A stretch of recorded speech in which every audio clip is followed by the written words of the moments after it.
Merci beaucoup, vous avez l'éclaircissement sur votre réponse. Et notre toute deuxième question est que Soki, Ozaki qui fume Kimbango, Ozaki incarnation fume Kimbango. Na wata nyelo mangomba, opunaka lingomba moko oyo ngosa. Kimbangiste, catholique, réveil, musulman, bouddhiste. Na mangombo na tangi wana. Unaka moko soko zaki fumu kimbango. Bongo za na ngomba.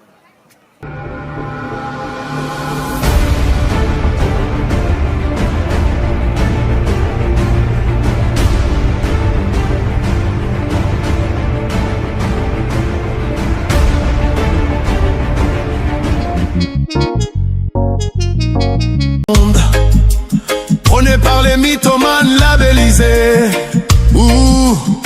La Bible gardienne de la vraie trace humaine, mémoire collective depuis la Mésopotamie. Ils sont venus avec leur croix, des cartes, des chaînes, des lois. Ils ont planté leur drapeau là où nos rois ont prôné le monde. Avant que l'Europe n'écrive un mot, nos pyramides étaient déjà présentes. Tour de Babel, Chamite, Congo de Nimrod, le Goyeux. Peuple dispersé sur la surface de la terre. Le Nil avait déjà des divinités. Congo de la culture civilisatrice. Léopardienne de Nimrod, dans la Bible nos fétiches. Congo faisait trembler. Rendez-nous la vérité historique. Le monde est Congo, Congo de Mudumango, Nimrod, le Goyeux, Dieu soleil. Oh, tout ce qu'on nous a pris. Oh, nos statues, nos dieux, nos écrits. Ah, notre mémoire est en exil. Ah, voler c'est pas bon, non, non. Restituer ce qui est à nos noms. Rendez-nous la vérité historique. Rendez-nous nos racines.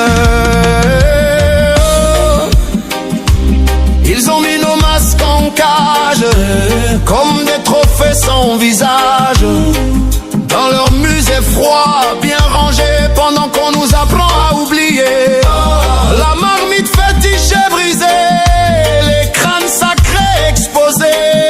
Les Romains ont pris nos mystères, les Grecs ont volé notre sagesse de l'ombre. Rendez-nous la vérité historique. Le monde est Congo, Congo de Mudumango, Nimrod. C'est bon?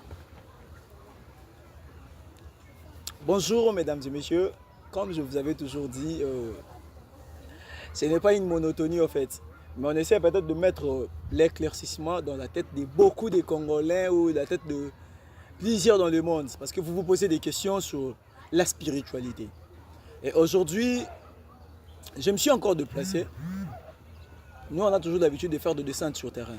Je me suis déplacé pour venir encore parler encore de la spiritualité, plus encore de la spiritualité. Parce que la spiritualité est la socle de toute chose, est le soubassement de la vie de tout un chacun. Parce que sans la spiritualité, c'est difficile.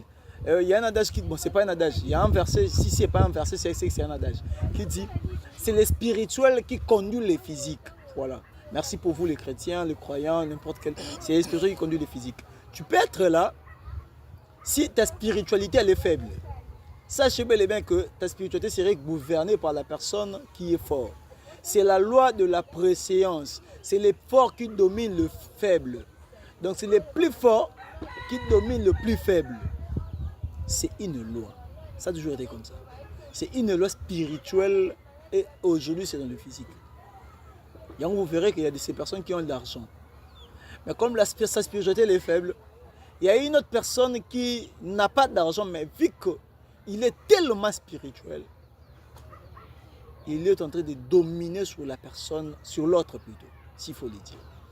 Et aujourd'hui encore, comme j'ai toujours l'habitude de jamais utiliser le plateau seul, j'ai toujours l'habitude de partager le plateau avec la personne qui a besoin de venir répondre, dire les choses qui est plus liées à la spiritualité. Ce n'est pas que la spiritualité dans n'importe quel domaine, l'agriculture, l'élevage, l'actualité, et la jeunesse. Donc dans beaucoup de domaines, je suis là, nous allons parler. Et aujourd'hui encore, je suis revenu dans la spiritualité pour vous parler encore des choses spirituelles. En face de moi, je suis avec le papa Fumukimbangu qui est là en face de moi.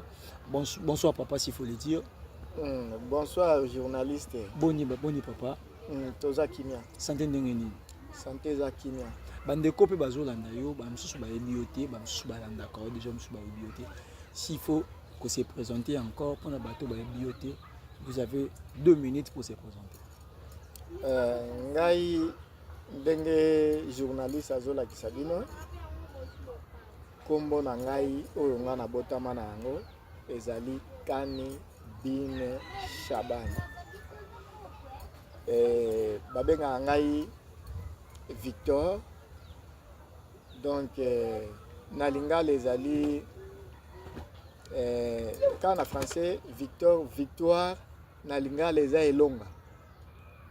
Nalinga eza elonga parce que ezali significatif nalinga eza elonga po bato mosusu bakoki oloba boni akomi na kombo ya songolo pakala mais kombo na ezali presque na lokota nyonso nalinga ndenge bakotisa biso balega biso ba prénom Nazali Elonga. Merci beaucoup. Comme le papa vient de se présenter, nous allons maintenant commencer. Nous on a des questions pour poser et les papas de réponse pour vous répondre. Ce sont des questions que vous nous avez posées.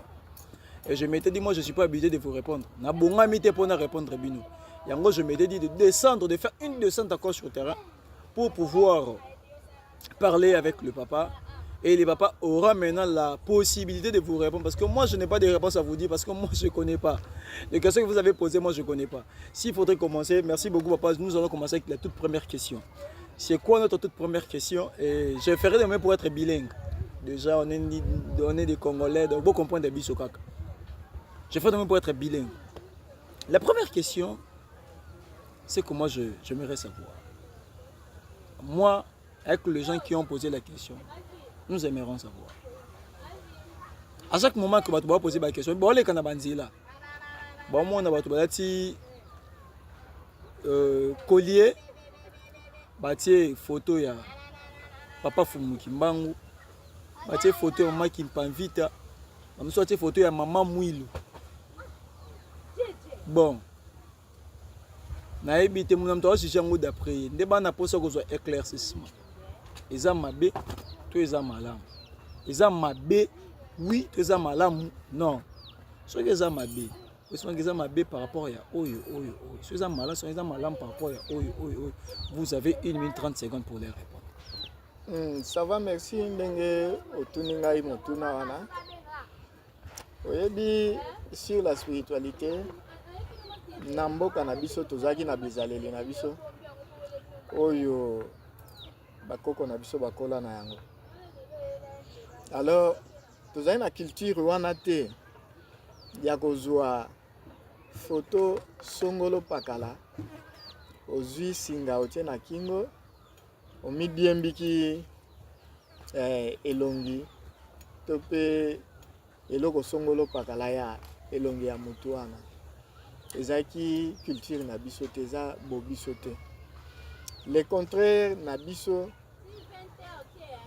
babandai kolata na kingo ezalaki bilembo ya banyama swati songolo pakala na banzi ndiango wana ndio etikala mwa muke na baeto zobenga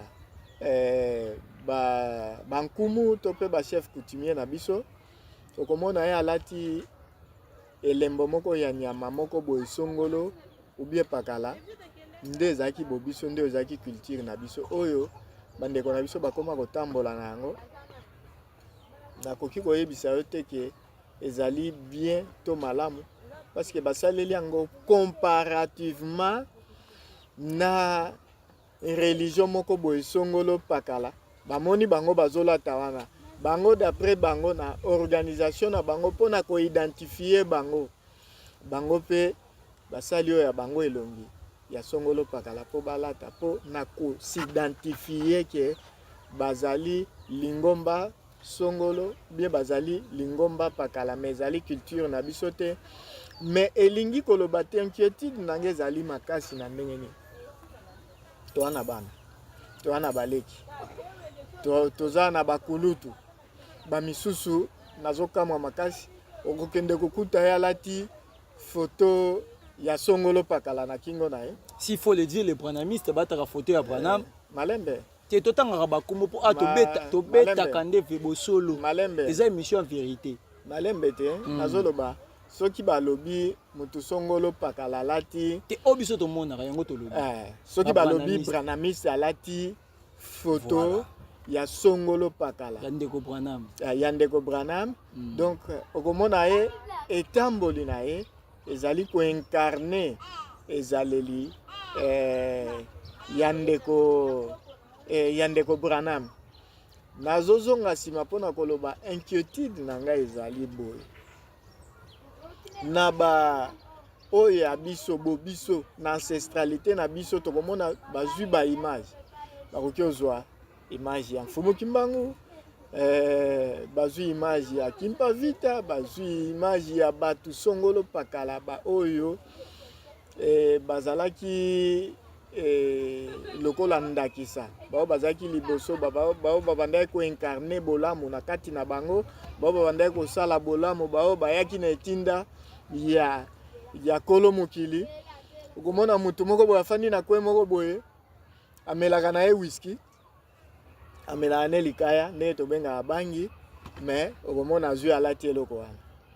Eloko wana c'est très très mabe. Eza mabe moko eza profond. OK. Que mutu soki alati bilatela latela ya eloko en tout cas eza mabe makasi.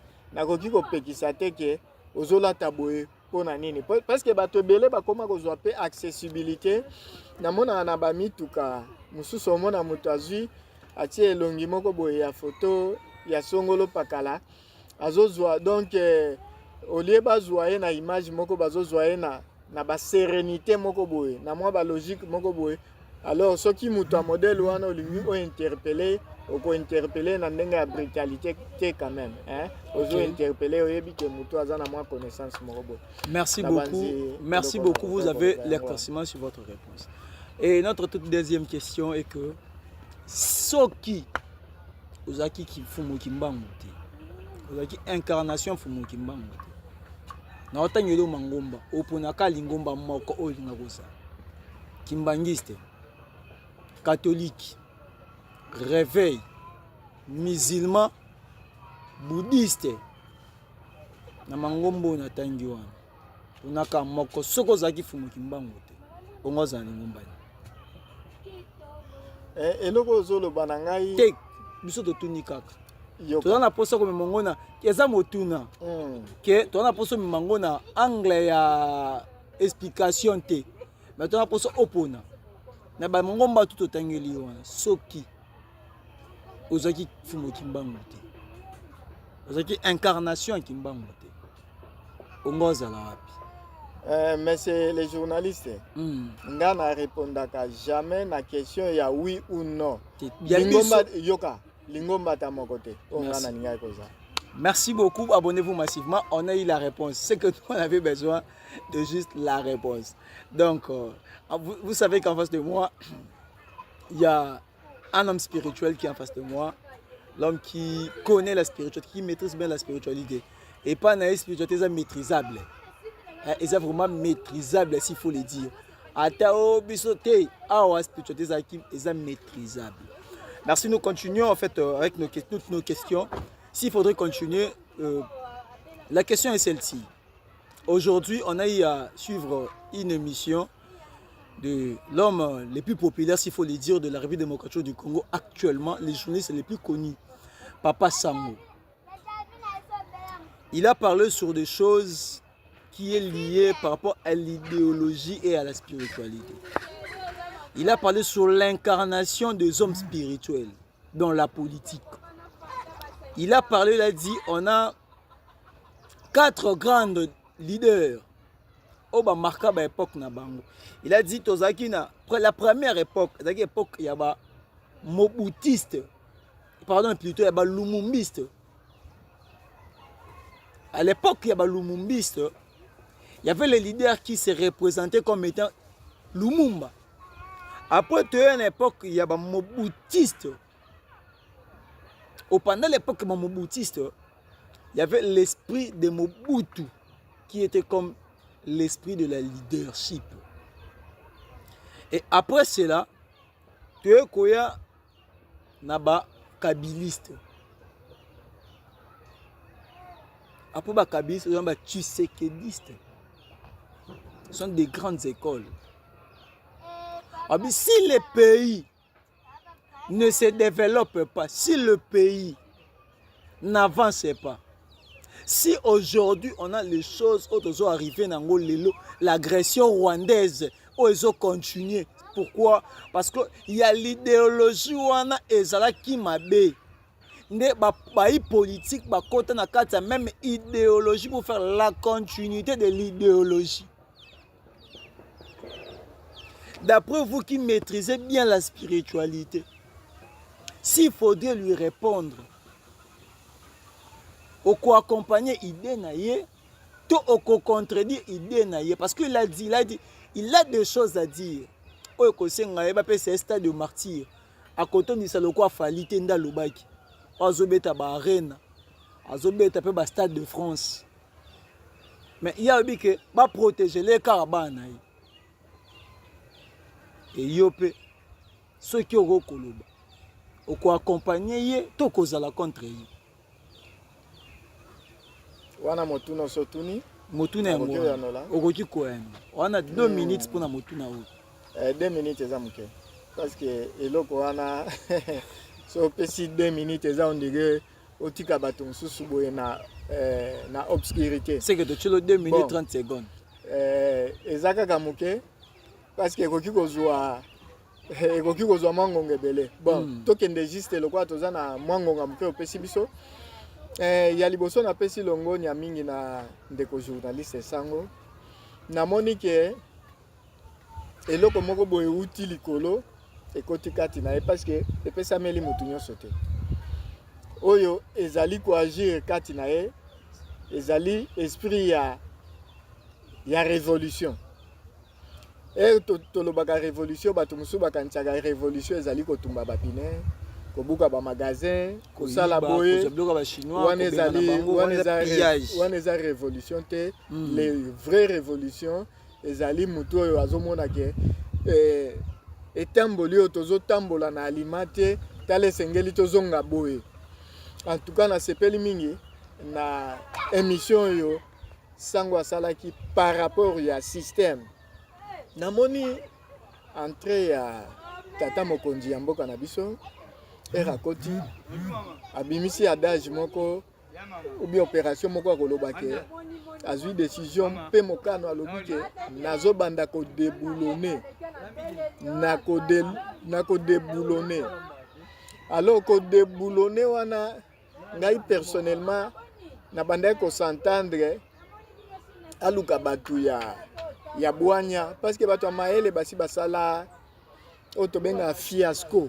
Bato maele bakomi na suka esengelaka aluka bato ya bwanya po balakisa ye lolenge nini bakoki ko déboulonner un système ou bien système ezali nini parce que système nde tobenga ka système baimboka bazobenga système mais ngai personnellement système na benga yango eza lolenge pe ezaleli.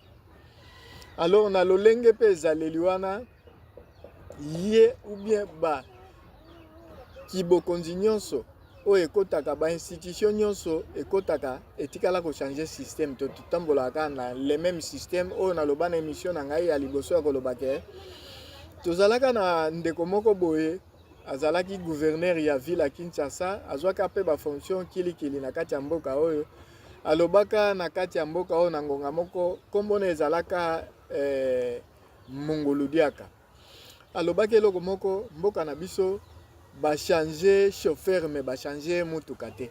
Donc elingi oloba ba changer ba institution, ba changer ba nini, ba songolo pakala, mais ba changer système te. Alors le système est représenté sur le plan spirituel. Système ezali représenté na bilembo moko boye songolo pakala. Mais biso tokoka ko toucher ou bien ko simba mosisa ya système wana te. Na banzi lelo yo tokozwa occasion ya ko démontrer batu eloko nini oyo ezali lokola système pe système nini oyo biso tozosalela nayo. Merci beaucoup. Vous avez plus d'éclaircissement déjà par rapport à la réponse. S'il faudrait continuer, moi, je vous poserai encore une autre question par rapport au système Mamboulou. Parce qu'aujourd'hui, la lieu où vont les choses, le bipé tout le monde est congolais comme il y a des congolais. Par rapport à la réalité. Le système est anime. Et la deuxième question, c'est sous-question pour le système, le président Fachi, le Félix Antoine Moukwantombolo, alors il faut déboulonner. Qu'est-ce qu'il faut faire pour déboulonner le système? Expliquer que le système est anime. Tout ça, c'est un système nini. Et qu'est-ce qu'il faut faire pour déboulonner le système? Alors, merci. Tozo Kendembala, moko lokola bolobi ngonga ezali ngonga. Système na français bengami kombo système. Na lingala na uti koyebisa bino na liboso ake. Ngai na benga ngo lolenge pe ezaleli. Lolenge sur le plan spirituel ba minimizaka eloko te. Biso toza na système oyo tosalelaka na kati ya Congo. Oyo ezaka symboliser eza elembo oyo batia liboso na biso ezala lokola lolenge pe ezaleli. Alors elembo oyo totia incarna na kati na biso na milimo na biso ba anti-valeur, incarna ba anti-valeur ya ndenge nyonso na kati na biso parce que toza plongé na système. Le système sur le plan spirituel les autres dominés, na lingi na démontrer bino na laksa bino système otozalaka na yango ou bien otozali na yango. Toza na système moko na elembo biso moko tomona yango lokola lokumu tolobi biso tomibengaka tozali banani na kati ya mboka na biso tobenga toza bankoyi. Toi li bankoyi. Toza bankoyi. Mais c'est regrettable. Ba Rwandais bali ba bei. Ah ba Rwandais baza ba bei. Biso toza bankoyi. C'est regrettable. Donc on a regretté kana yango makasi parce que nkoyi c'est un anti-valeur. Oh, mais na ipoto baloba que le lion est le roi de la forêt. Mais ce qu'on dit là que c'est regretté. Tout le monde sait que c'est réglé, ce qui est le léopard, c'est le roi de la forêt. Ce que c'est regrettable, s'il faut le dire.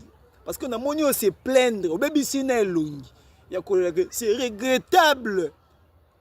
Ce qui me s'appelle que on appelle le boko pas. Et zali pasi. Vous savez la ndingi que biso de ça bankoyi. Oyo nkoyi nda bangi saka. Mais tant que c'est regrettable, expliquez les bisongo pena na malembe na ngonyoso po ba imboka ba sosula. Na ba congolais diaspora bango pe ba sosula. Alors mbote na bango ba kongomani libanda ya mboka na sepeli mingi kozala na bino en tout cas mbote lisusu tozala longo tozala bomoko. Nazoloba yango na gauche pe droite te ndenge tolobaka loboko ya mwasi pe ya mobali te nazoloba yango tout droit obi système tobengi yango na lopoto tobengi système na lokota na biso ngai na bengaka yango lolenge pe ezaleli. Alors soki bayebisi yo biso tozali bankoyi tozali ba léopard okomona sur le terrain tozo incarner esprit ya oyo tozo benga anti-valeur. Nkoyi azali anti-valeur.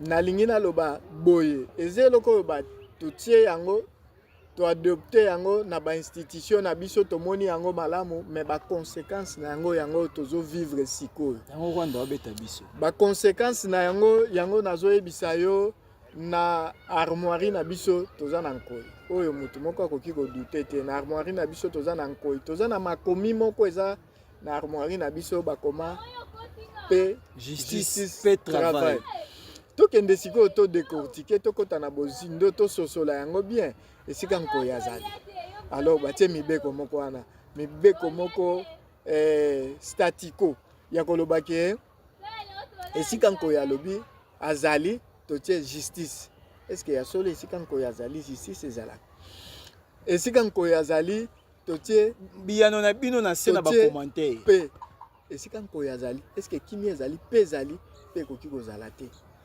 est-ce justice ekoki kozala ya solo esika système lolenge pe ezaleli ya nkoi mosala ekozala nalobi justice ekoki kozala justice ekoki kozala ata moke te papa journaliste nazokamwa makasi ozoloba esika nkoi azali na kati ya mboka pe na zamba songolo bayebisi yo ke na zamba wana na mboka wana nkoi azali zwa mopanga zwa likpangola kota na kati ya zamba wana zwa kongo kende kosala mosala ubie elanga eske yo kosala mosala kosala mosala na ya kolia bato azosala mosala biso oza mosala na biso ya kolia yoka bao bazali kodirige bao bazali incarnation ya bainstitution yango bazo incarner esprit wana mpona kokonza petit peuple moyen petit peuple a se retrouver ezali te parce que c'est tout un système ezali lolenge pe ezaleli c'est fort ça c'est tellement fort ezaleli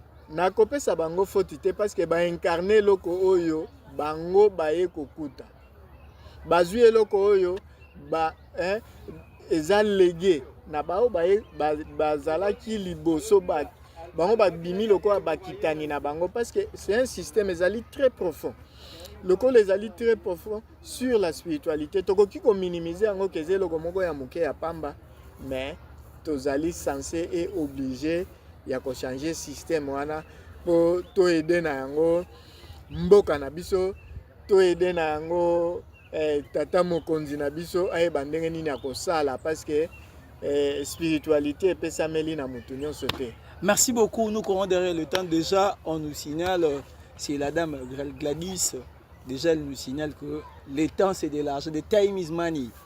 Donc nous courons derrière le temps et tout. Et s'il faudrait poser la toute dernière question. C'est une question un peu pertinente, mais c'est juste une question. Ce que nous avons besoin, c'est une lumière. Ce que nous avons besoin, c'est une réponse. Ce que nous avons besoin, c'est de l'éclaircissement. C'est quoi notre question? Notre question est celle-ci. Aujourd'hui, Papa Fumuyimba ou président de la République, il a liboso c'est la mission des amis. En tout cas, question na ce qui est makasi. Parce que tina ndenge to banda na yo émission zo comprendre ngai te. Et lobby président de la République ou bien lobby République ozo sala allusion eloko nini. Te ozo sala malembe ozo sala allusion na motu moko boye oyo azali na mission ya mabele etandi ya mabele monene ozo yebisa eke président de la République soki oyebisi ngai ke ngai lelo oyo conseiller ya ba président de la République eza parmi ba question na tona malembe soki oyebisi ngai lelo oyo président de la République conseiller ya ba problème te soki ezali na motuya na bandi bobakisa minute soki lelo oyo ngai conseiller ya ba président de la République nyonso ya mokili c'est très bien ke ya kozala mokonzi moko boye na mwa etuka moko boye ya moke Congo ou bien Congo omoni ke moyen na sala mission na ngai ezali te moyen na servir mboka na ngai ezali te me ngai na botama nazala nano mokonzi ya bamatuka ebele Vous comprenez? Il y a Bamatuka Ebele. Ce que Kiti Singaï, Kozala, président de la République. Non, c'est le Langonini. République Nano, ezali nini pas inanga iponga nazo reconnaître. Merci beaucoup. Parce que Sengelito Zonga na Bobiso. Merci beaucoup, merci beaucoup. J'ai aimé la réponse. Donc, les papas Kimbango, il a été clair avec sa réponse. Il n'envisage pas de devenir le président de la République. Il n'envisage pas la politique. Mais ce que lui, il a dit, ce que moi je retenu, il n'a pas besoin d'être président parce que c'est lui qui gouverne le monde. Parce que sa mission a le message de donner au monde. C'est ça sa mission. Il est venu pour libérer, pas la RDC, mais libérer le monde. Sous la prise du X et Y. C'est lui celle qui connaît. Moi, je ne suis pas ignorant, mais je ne connais pas encore. Ce n'est pas que je suis ignorant, mais je ne connais pas encore. De même aussi avec toi, abonne-toi, fais des messages et réagissez s'il faut réagir. Et si tu as des questions à poser, écrivez sur commentaire et nous serons là pour répondre à tes questions. Et déjà, le mot de la fin, s'il faut dire un mot de la fin et saluer 2 ou 3 personnes, au Bola Nabiso, moi Mbote, moi Nini, et ça là, bango peut bien, micro et moi, la caméra liboso na yo, et on a besoin. Ndeko, merci mingi na lilobo pesinga ya suka. Ndengo lobi na pesa mbote na songolo pakala moko to mibale nakoki kozala égoïste te nakopesa mbote Congolais nyonso mbote na esika. Oh, c'est fort. Congolais nyonso na diaspora donc libanda ya mboka na kati ya mboka matondi donc mbote na pesi bino mbote na sepeli mbala ya sima eloko loko ezali profond tokende nango penza tozwa penza mokolo mobimba ngonga ebele tomeka ko décortiquer eloko etali système tolakisa pe soki système elongwe système nini otokoki ko remplacer pour na bonne marche ya mboka na biso Congo matondi. Merci beaucoup, merci pour toutes les personnes qui aiment ces méga ou cette. Déjà pour les personnes qui sont à l'étranger, il faut les dire vers l'Europe, l'Amérique. Vous avez la connexion à la maison. Déjà, merci pour le temps que tu as eu à passer à suivre l'émission. Et n'hésitez pas de réagir. S'il faut te partager, partagez aussi. Et envoyez les liens à n'importe quelle personne. Là. Et si la personne a des questions à poser, n'hésitez pas. Écrivez tes questions. Et nous allons revenir encore pour vous répondre.